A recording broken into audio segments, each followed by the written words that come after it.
नमस्कार। स्नातक प्रथम वर्ष हिंदी साहित्य के अंतर्गत आज का हमारा अध्ययन बिंदु रहेगा द्विवेदी युग। हमारे पाठ्यक्रम में आधुनिक कह सकते हैं हिंदी साहित्य का इतिहास है तो वह लगा है। आधुनिक काव्य लगा है और आधुनिक काव्य से संबंधित हमने भारतीय हिंदू युग का अध्ययन कर लिया है और आज उसी क्रम में हम द्विवेदी युग का अध्ययन करेंगे। द्विवेदी युग का समय सन 1900 से 1920 तक माना जाता है। 20वीं शताब्दी के पहले 2 दशक के पथ प्रदर्शक, विचारक और साहित्य नेता आचार्य महावीर प्रसाद द्विवेदी के नाम पर ही इस काल का नाम द्विवेदी युग पड़ा। इस युग को जागरण सुधार काल भी कहा जाता है। महावीर प्रसाद द्विवेदी ने हिंदी के ऐसे पहले लेखक थे जिन्होंने अपनी जातीय परंपरा का गहन अध्ययन नहीं किया था, अपितु उसे आलोचकीय दृष्टि से भी देखा। उन्होंने वेदों से लेकर पंडित राज जगन्नाथ तक के संस्कृत साहित्य की निरंतर प्रवाहमान धारा का अवगाहन किया एवं उपयोगिता तथा कलात्मक योगदान के प्रति एक वैज्ञानिक नजरिया अपनाया। कविता की दृष्टि से द्विवेदी युग इतिवृत्तात्मक युग था। इस समय आदर्शवाद का बोलबाला रहा। भारत का उज्ज्वल अतीत, देशभक्ति, सामाजिक सुधार, स्वभाषा प्रेम आदि कविता के मुख्य विषय थे। नीतिवादी विचारधारा के कारण श्रृंगार का वर्णन मर्यादित हो गया। कथा काव्य का विकास इस युग की विशेषता है। आचार्य महावीर प्रसाद द्विवेदी, जिनके नाम पर इस युग का नामकरण हुआ, ने 1889 से 1892 ईस्वी तक जो पुस्तकें प्रकाशित की उनका विवरण इस प्रकार से है। विनय विनोद, विहार वाटिका, स्नेहमाला, ऋतु तरंगिनी, देवी स्तुति शतक, श्री गंगा लहरी आदि। 1896 ईस्वी में इन्होंने लॉर्ड बेकन के निबंधों का हिंदी में भावार्थमूलक रूपांतरण किया, जो बेकन विचार रत्नावली पुस्तक में संकलित हैं। 1898 ईस्वी में इन्होंने हिंदी कालिदास की आलोचना लिखी, जो हिंदी की पहली आलोचनात्मक पुस्तक है। 1988 ईस्वी में श्री हर्ष के नैषधीय चरितम पर इन्होंने नैषध चरित चर्चा नामक आलोचनात्मक एवं गवेषणात्मक पुस्तक लिखी। यह सिलसिला जो शुरू हुआ वह 1930 से 1931 ईस्वी तक चला और द्विवेदी जी की कुल 25 पुस्तकें प्रकाशित हुई। 1903 से दिसंबर 1920 तक इन्होंने सरस्वती नामक मासिक पत्रिका का संपादन कर एक कीर्तिमान स्थापित किया था और इसीलिए इस काल को हिंदी साहित्य इतिहास में द्विवेदी युग के नाम से जाना जाता है। अपने प्रकांड पांडित्य के कारण इन्हें आचार्य कहा जाने लगा। द्विवेदी युग कविता में खड़ी बोली के प्रतिष्ठित होने का युग है, क्योंकि इससे पूर्व मध्यकाल तक यह कह सकते हैं कि हिंदी साहित्य के रीतिकाल तक ब्रज भाषा काव्य भाषा के सिंहासन पर आरूढ़ थी और आधुनिक युग में एक परिवर्तनकारी घटना के रूप में कविता में खड़ी बोली को प्रतिष्ठित किया गया। इस युग के प्रवर्तक आचार्य महावीर प्रसाद द्विवेदी हैं। इन्होंने सरस्वती पत्रिका का संपादन किया। द्विवेदी जी से पूर्व कविता की भाषा ब्रज बनी हुई थी, लेकिन महावीर प्रसाद द्विवेदी जी ने सरस्वती पत्रिका के माध्यम से नवीनता से प्राचीनता का आवरण हटा दिया। जाति हित की अपेक्षा देश हित को महत्व दिया। हिंदू होते हुए भी भारतीय कहलाने की गौरवमयी भावना को जागृत किया। अतीत के गौरव को ध्यान में रखते हुए भी वर्तमान को न भूलने की प्रेरणा दी। खड़ी बोली को शुद्ध, व्याकरण सम्मत और व्यवस्थित बनाकर साहित्य के सिंहासन पर बैठने योग्य बनाया।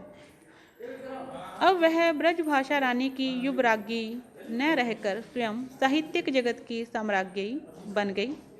यह कार्य द्विवेदी जी के महान व्यक्तित्व से ही संपन्न हुआ। इस काल का कवि मंडल उनके व्यक्तित्व से प्रभावित होकर उनके बताए मार्ग पर चला। इस काल के प्रमुख कवि हैं सर्वश्री मैथिली शरण गुप्त, अयोध्या सिंह उपाध्याय हरिओद, श्रीधर पाठक, गया प्रसाद शुक्ल स्नेही, राम नरेश त्रिपाठी, नाथूराम शर्मा शंकर, सत्यनारायण कविरत्न, गोपाल शरण सिंह, मुकुटधर पांडेय और शियाराम शरण गुप्त, रामचरित उपाध्याय, जगन्नाथ दास रत्नाकर, लोचन प्रसाद पांडेय, रूप नारायण पांडे आदि। द्विवेदी युग के प्रमुख कवि और उनकी प्रमुख काव्य रचनाएं इस प्रकार से हैं। सर्वप्रथम मैथिली शरण गुप्त, इनके काव्य के नाम इस प्रकार से हैं: रंग में भंग, यशोधरा, साकेत, पंचवटी, द्वापर, जयद्रथ वध, जय भारत, गुरुकुल, शकुंतला, चंद्रहास एवं भारत भारती। अयोध्या सिंह उपाध्याय हरिओद कृत काव्य रचनाएं: प्रिय प्रवास, वैदेही, वनवास, चोखे चौपते, चुभते चौपते, परिजात, काव्योपवन, प्रेम प्रपंच, पद्य प्रसून। श्रीधर पाठक कृत काव्य रचनाएं: एकांतवासी योगी, उजड़ा ग्राम, श्रांत पथिक। इसी प्रकार से महावीर प्रसाद द्विवेदी कृत काव्य मंजूषा, कविता, कलम और सुमन। रामचरित उपाध्याय कृत काव्य रचनाएं: राष्ट्र भारती, देवदूत, भारत भक्ति, मेघदूत, सत्य हरिश्चंद्र, रामचरित, चिंतामणि जो कि एक प्रबंध काव्य है। राम नरेश त्रिपाठी कृत काव्य रचनाएं: पथिक, स्वपन, मिलन, मानसी। शियाराम शरण गुप्त कृत मौर्य विजय, नकुल, अनाथ, आत्मोत्सर्ग, पापू, विषाद, आर्द्रा, पाथेय, मृण्मयी, दैनिकी एवं लोचन प्रसाद पांडेय कृत मेवाड़ प्रेम। इन कवियों में हम कह सकते हैं कि मैथिली शरण गुप्त इस युग के प्रतिनिधि कवि ठहरते हैं। अगला हमारा इस प्रकरण के अंतर्गत अध्ययन बिंदु रहेगा द्विवेदी युगीन काव्य प्रवृत्तियाँ। द्विवेदी युगीन काव्य प्रवृत्तियाँ, इन्हें काव्य विशेषताएं भी कह सकते हैं कि इस काल की जो प्रमुख विशेषताएं या लक्षण क्या थे, इस काल में जो भी काव्य रचा गया या साहित्य सृजन किया गया, तो वह इस प्रकार से है। सर्वप्रथम देश प्रेम की भावना। द्विवेदी युगीन कवियों ने जनमानस के बीच राष्ट्र प्रेम की लहर चलाई, स्वतंत्रता के प्रति जनमानस में चेतना का संचार किया।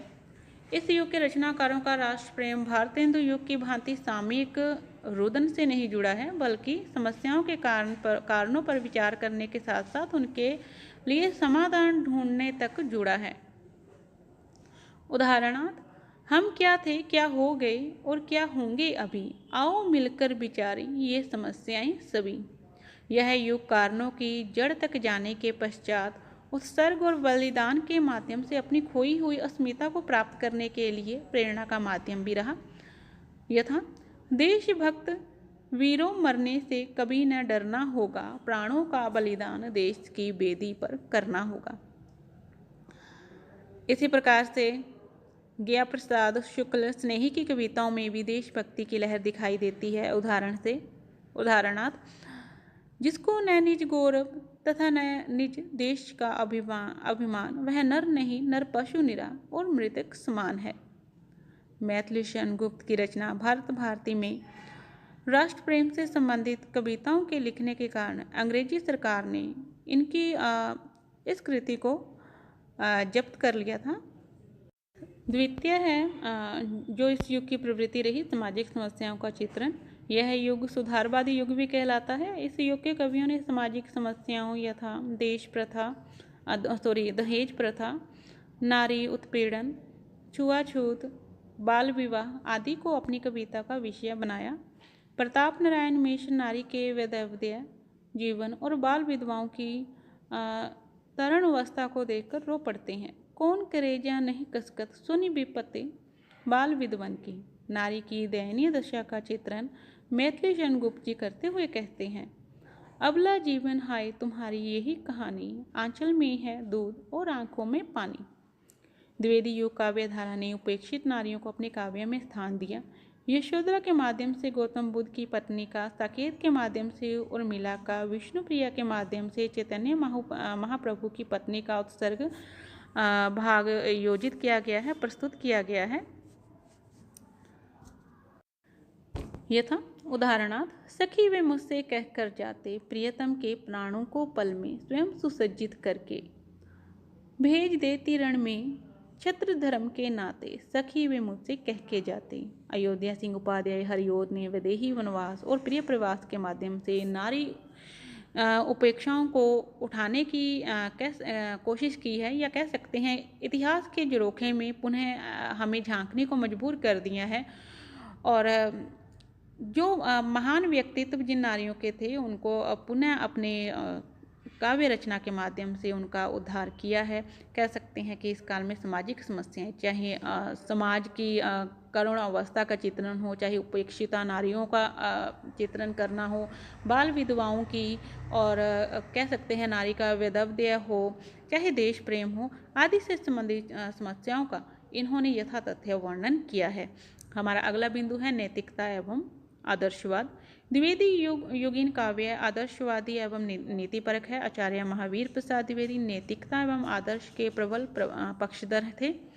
रीतिकालीन श्रृंगारिकता यहाँ दिखाई नहीं पड़ती। हरिओद कृत, प्रिय प्रवास, मैथिली कृत साकेत, रंग में भंग, जयद रथबद्ध व राम नरेश त्रिपाठी कृत मिलन आदर्शवादी कृतियाँ हैं। रीतिकाल में राधा कृष्ण श्रृंगार के आलंबन है, जबकि द्विवेदी युग में राधा लोक सेविका है और समाज से सरोकार रखने वाली नारी सिद्ध होती है, जैसे कि मैथिली शरणगुप्त अयोध्या सिंह उपाध्याय कृत प्रिय प्रवास में चित्रित भी किया गया है। हमारा अगला बिंदु है इतिवृत्तात्मकता। इतिवृत्तात्मकता का अर्थ है वस्तु वर्णन या आख्यान की प्रधानता।